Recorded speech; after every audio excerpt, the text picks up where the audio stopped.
Hey everyone, welcome to the channel. I'm super excited to bring you the Watches and Wonders official releases for 2024 from Rolex. They've been teasing stuff these past few days, and we've also seen some leaks surface online, some of which are actually true and accurate. But let's just go ahead and dive in and see what Rolex has in store for us in 2024.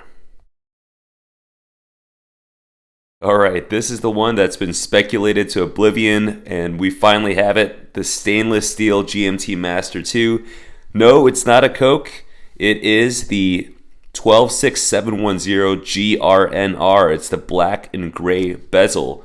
And as you can see, it's offered on two bracelets. It's the first implementation of the GMT Master 2 where we have a black-gray bezel in steel. This black-gray bezel combination was introduced in 2023 with their two-tone and full gold options. It's the same caliber. You're going to get the 3285, so no updates there, but you will have the 24-hour green hand. So in many ways, this is the reintroduction of the all-black GMT and offered on the Jubilee bracelet as well. I think that this format, this black and gray, it looks really great. The contrast isn't as stark as let's say on the Batman or the Pepsi, but I think some people will appreciate that because it's a little bit more subdued, and that nice little pop of green looks really excellent as well on the GMT hand and the GMT Master 2 text. So very reminiscent of the all black GMT. I think some people are going to be a little disappointed that it's not a Coke, but I think it holds its own as a solid stainless steel offering. Maybe it'll actually be a little bit easier to come by than the Batman or the Pepsi, for example, because the colorway will just be a little bit less popular, and who knows, maybe this will be the GMT Master of the people. Next up, we have the Sky Dweller updates, and nope, this is not a left-hand drive, even though it kind of looked like it on the teaser trailer. And this is the first time that there's going to be a full Ever Rose Sky Dweller on the Jubilee bracelet. You can see there's a yellow gold as well. The Ever Rose is going to have sort of this slate colored dial, and the yellow gold is going to have the white dial. Unfortunately, this still has that very simple 1/over folding clasp. I would love to see this Sky Dweller get the twin lock folding clasp as well, because in my view, and a lot of people will agree with me here, this is essentially a professional model. Even though it's not categorized as such, it does house Rolex's most complicated movement.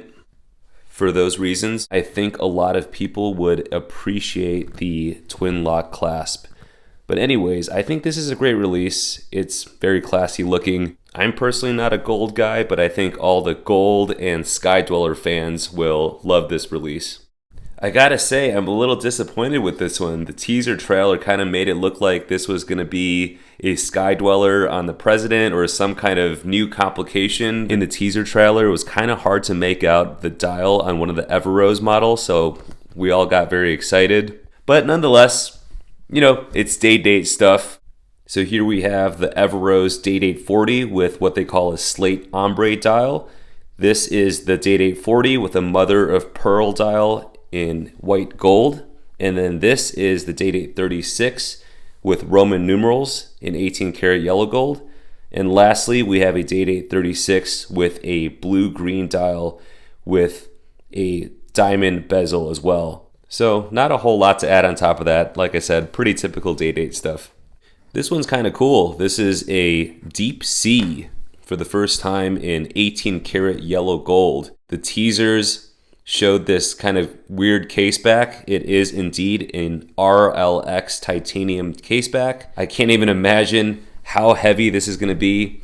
Obviously, they use that titanium case back to take the weight down a little bit, because this is a one chunky monkey for sure, being entirely rendered in 18 karat yellow gold. It has the blue ceramic bezel as well, along with a blue dial and a fully graduated bezel with what I'm assuming is going to have yellow gold inserts. So I guess this is for those deep sea enthusiasts who didn't quite think that the stainless steel version was chunky and hefty and showy enough. Definitely not going to be for the faint of wrist. Seems like this year is the year of gold for Rolex and for Tudor as well. They just released a Black Bay 58 in all gold, and Rolex is obviously doing a lot of yellow gold and a lot of Everose stuff as well. So really interesting to see that. I'm not sure why they're embracing their gold side, maybe because they can't pump out enough steel models quickly enough. I know, bad watch joke.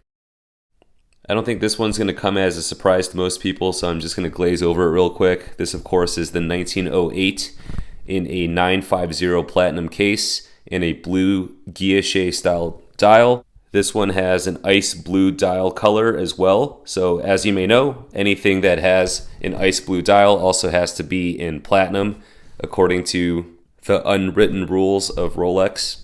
Last but not least, we have, this is one of the this is one of the most underwhelming ones for me personally.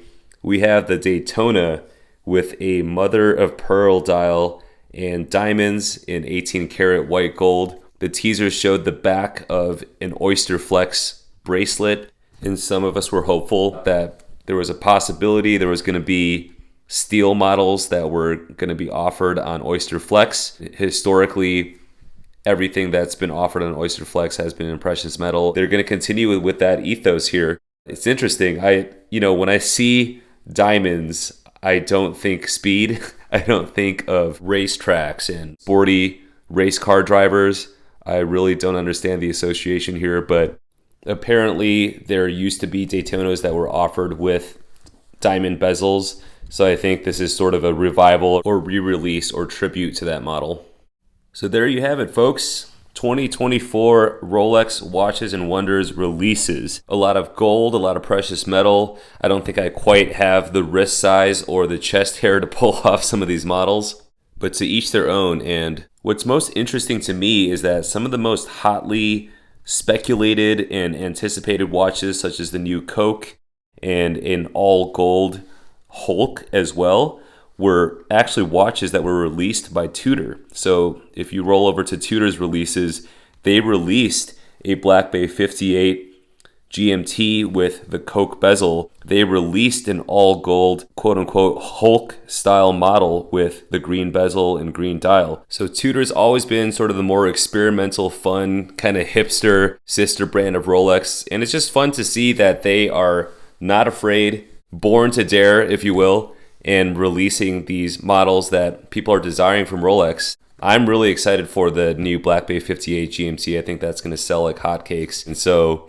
where Rolex tends to be more conservative, it's cool to see Tudor continue to push forward, push ahead, innovate and experiment for the mother brand. Anyways, hope you had fun exploring all these different releases with me. Please share any comments, thoughts, and questions you have below. Which release are you most excited about? And I'll catch you guys in the next video. Cheers.